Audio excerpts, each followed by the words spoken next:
Қыжылдан бір-ақ күнде құтылуға болады. Ол үшін мына 3 әдісті қолданыңыз. Ассаляму алейкум көрермен. Ең алдымен маған тіркелмеген болсаңыз тіркеліп, міндетті түрде лайк басып, пікір қалдыруды ұмытпаңыз. Ендеше кеттік. Қыжыл кез келген жасты мазалайтын ауру.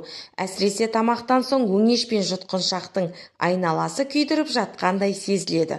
Оған қоса кекірік, көкірек айналасының ауруы, ауызға қышқыл дәмнің келуі байқалады.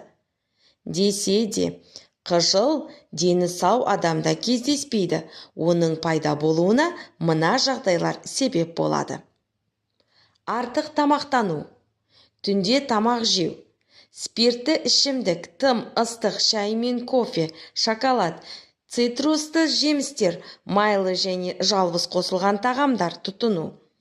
Артық салмақ, жүктілік, темекі шегу іштің айналасын қысып байлау себеп болуы мүмкін. Одан бөлек асқазандағы қышқыл көбейгенде, асқазан немесе 12 елі ішектің саулығы сыр бере бастағанда қыжылмен көрініс табады. Қыжылдан құтылу үшін дәрігерлер біраз дәрілерді ұсынады, алайда саулығыңызға да, сұлулығыңызға да өте қажет әрі пайдалы сусынды ішу арқылы бойыңыздағы мазасыздықтан арыласыз.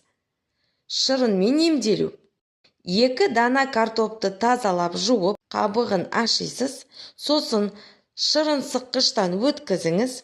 Дайын болған шырынды шыны ыдысқа құйып, бетін жауып қойыңыз.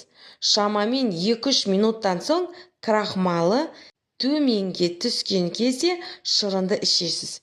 Дайын шырын 10 минутқа қалып кетсе, емдік қасиеті жоғалтатынын ескеріңіз.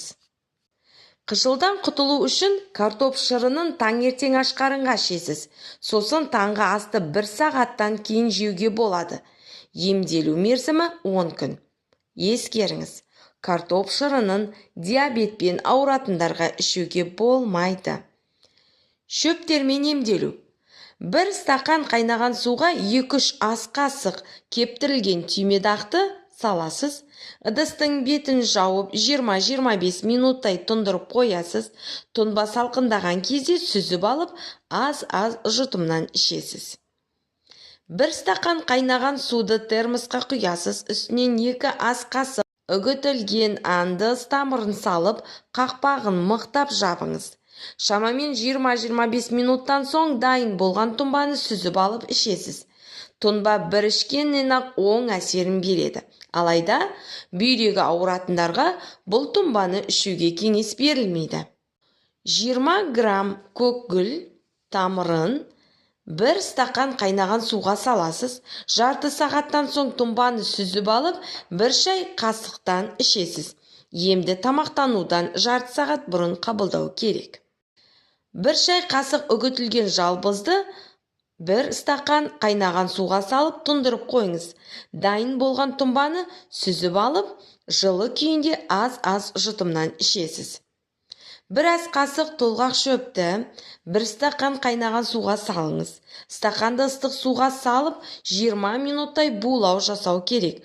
Тұнба салқындаған кезде сүзіп алып, 1 ас қасық бал қосасыз. Дайын болған емдік сусынды жарты стақаннан 2-ге бөліп ішесіз. 1 ас қасық үгітілген ақ шайырды термосқа саласыз. Үстіне 200 мг қайнаған су құйып, тұндырып қойыңыз. Шамамен 2-3 сағаттан соң дайын болған тұнбаны сүзіп алып, әр тамақтан алдын 1 ас қасықтан қабылдайсыз. Дәнмен емделу.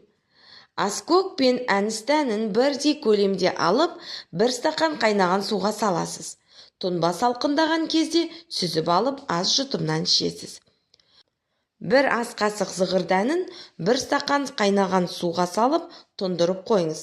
Тұнбаны түнде әзірлеу керек. Таңертең дайын болған қоймалжыңды теңдей 3-ге бөліп, тамақтанудан жарты сағат бұрын қабылдайсыз. Емді күніне 3 рет жүргізу керек. 1 уыс ас қабақ немесе күнбағыс дәндерін пешке салып қыздырыңыз. Жақсылап кепкен соң, таңертең аш қараңға шағып жейсіз. Ескерту. Халық емін қолданбас бұрын міндетті түрде дәрігермен кеңесіп алыңыз.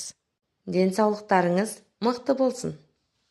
Видеоны толық көрген болсаңыз, Алла разы болсын.